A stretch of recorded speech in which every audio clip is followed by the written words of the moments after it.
Hello, good evening, and welcome to the sports show with no name. I'm Tom the Tank Egan. This is Vincent Gilroy.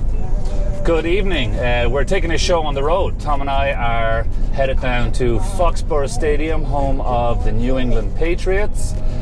But we do have some good fights coming up this weekend.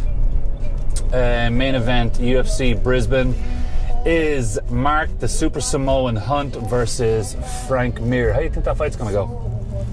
I mean, I think it's going to be a cracker. I mean, my predictions, you know me. I'm the worst guy for predictions. I can never call it. And you know why? Because you know the game.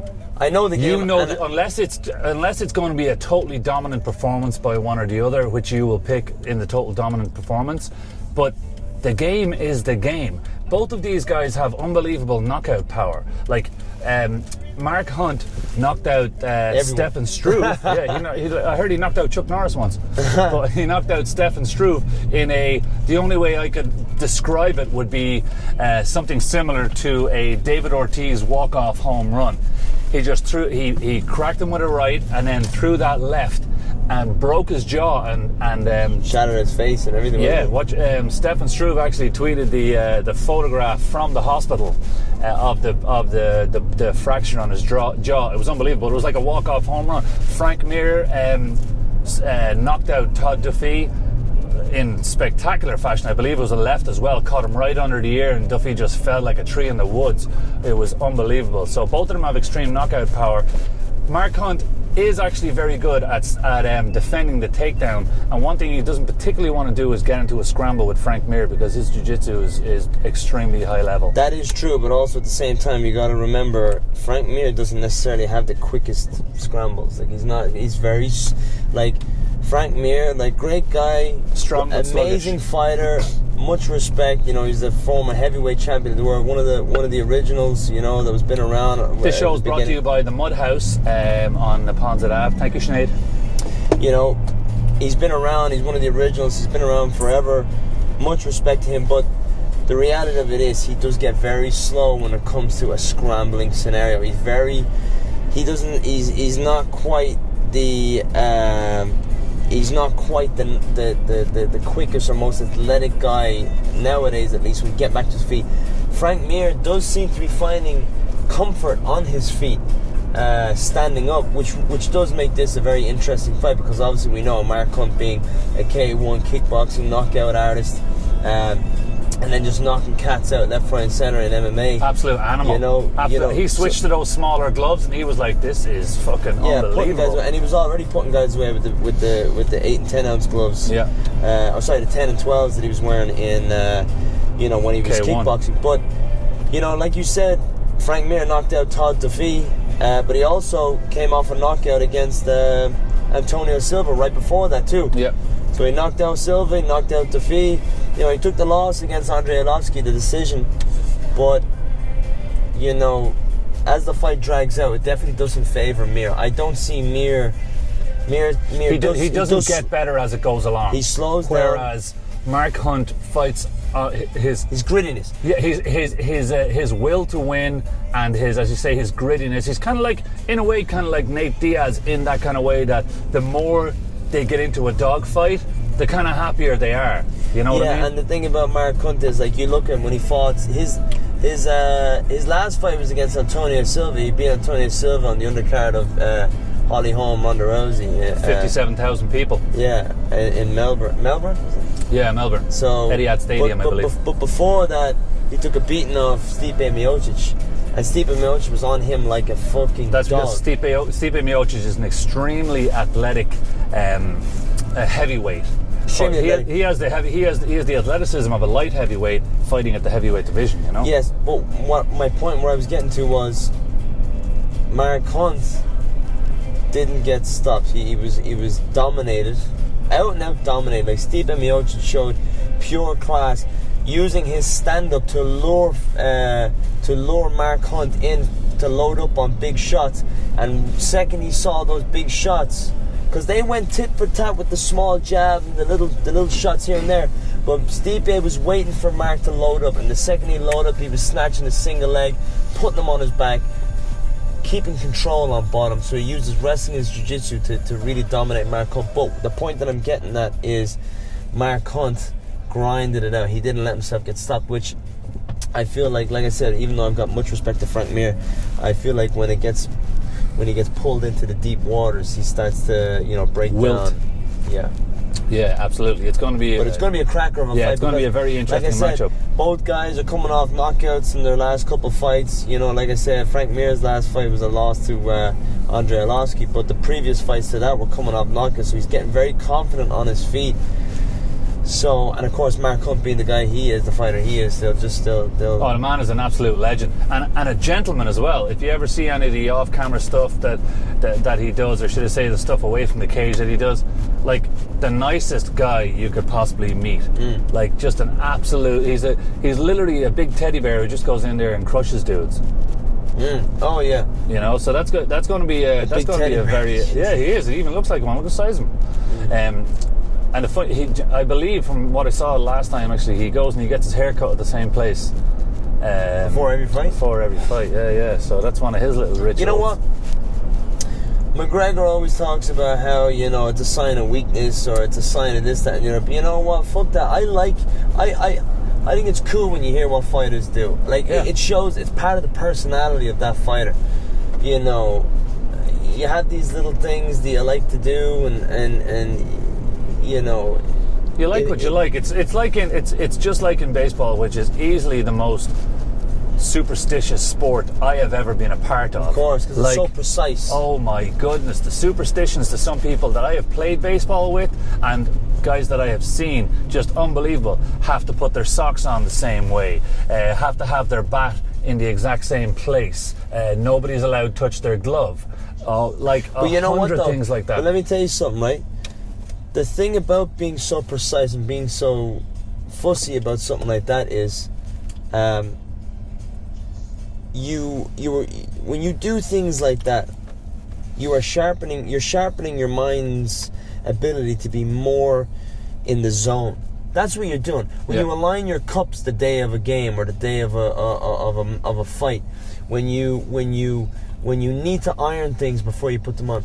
You're sharpening your mind. You're sharpening your game time approach to the event. That's what you're doing. That's what's going on. It's not necessarily fear. I agree and I disagree with when McGregor talks about that. I agree with the fact that to a certain extent it can be people are fearful if they don't do things Tom, like what this. It's about what works for you. No, that's what I'm saying. I'm saying that. Well, I just said it. No, but that's what I am saying. It is about what works. Yeah, what I'm trying to say is, it's not for some people, but for other people, yeah, it is. I want my, like, when I would play, I would. One of the things I like to do, not just for me, but when I played with the Freetown Blue Jays, I would like to clean everybody's sunglasses before the game started. So the guys would just come over and give me the sunglasses, and I would clean everybody's sunglasses on the team. And look at these badass sunglasses. Look where that got me. Look at these. They're pretty badass.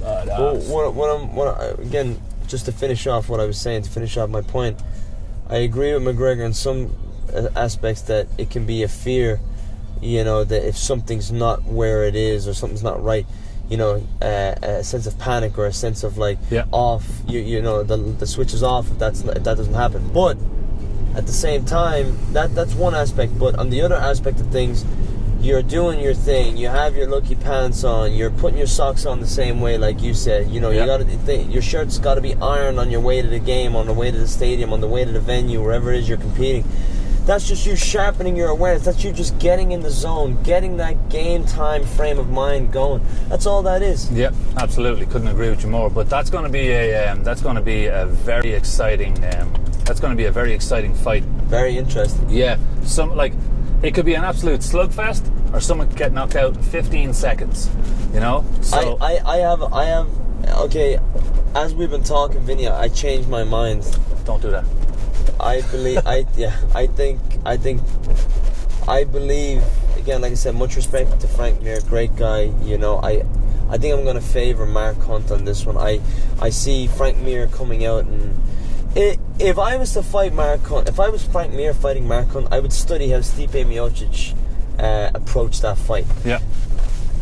Using your mixed martial arts, you know, and what I mean by that is using your ability to mix it up, not just getting into one, like, to comment on some aspects of some fights, you know, guys going for one thing, you know, and it being stuck in their mind that that's the one thing that they're going for. As a mixed martial artist, you have to approach the fight with an open mind. You have to, you study your opponent. You should know where their strengths are and where they're weak at, and you want to prey on the weakness. You want to, you know, their strengths may lie with your strengths, but you may have a strength in another area that may be where they are stronger weaker than theirs. So you play with their strengths, but then you prey on the weakness. You know what I'm saying? So you want to draw somebody out to go with where their strength is, so that's when they're most vulnerable at their weak spot. Like, for example, Stipe Miocic versus Mark Hunt. Stipe Miocic came out standing up, moving his head, working the jab, luring Mark Hunt into that stand-up game. Mark Hunt taking the bait, saying this guy wants to stand up, starts loading up, and then boom, Stipe Miocic using his high fight IQ, snatching those single legs, taking them down to the ground. Yeah, it's going to be very interesting. Like, as we said, both of those guys can knock out anyone at any point in time. Like, for instance, Mark Hunt knocked out Roy Big Country Nelson with an uppercut. And Roy Big Country Nelson landed on his face. He was out. Didn't even get a chance to get his hands up to protect himself hitting him out. And ended up on his face. Frank Mir knocked out... it's a pretty solid face to land on. Oh my God. Well, do you know what? I think he was cushioned by that beard, so it was kind of like a falling into snow. Frank Mir obviously knocked out Todd Duffy, as we talked about before. But I'm with you on this one from the point of view that I think the Super Simone is going to win it. The reason being is I think he's going in with that extra motivation because he's fighting at home. Not necessarily. Well, he's in Brisbane, and he's from New Zealand, but he's a lot of hometown. He's going to be the hometown favourite there, and that's the type of thing that gets to a guy like that. I didn't know this. I didn't know these fights were in Australia. G'day, mate. Yeah.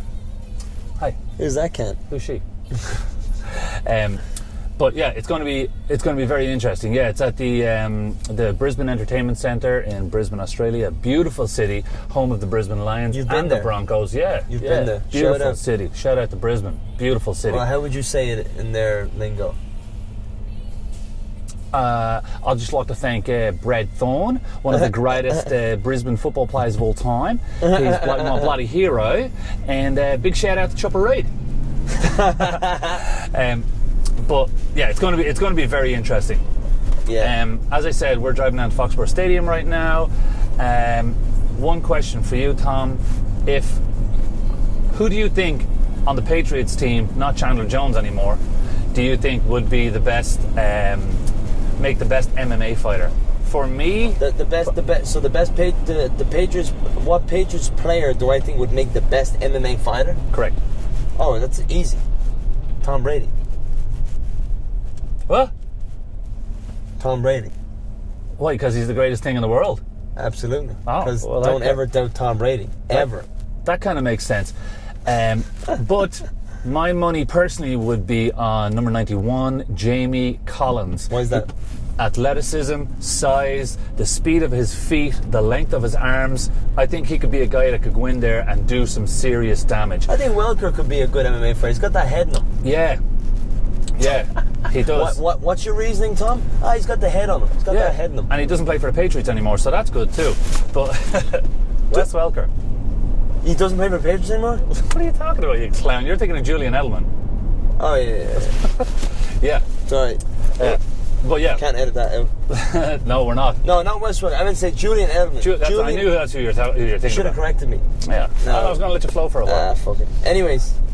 But that's who it's Edelman's got that head in him. Yeah, and another guy I would actually choose would be Nate Ebner, who is actually going off, has got permission from the Patriots to go and train with the the USA rugby team for the Olympics in Rio this summer. So, you know, he's a tough motherfucker. So I think he could do well in there. But I have to say my number one pick will be Jamie Collins. Mine's Tom Brady all day, every day. Tom Brady versus Jamie Collins. We'll get it sorted. We'll get it set up.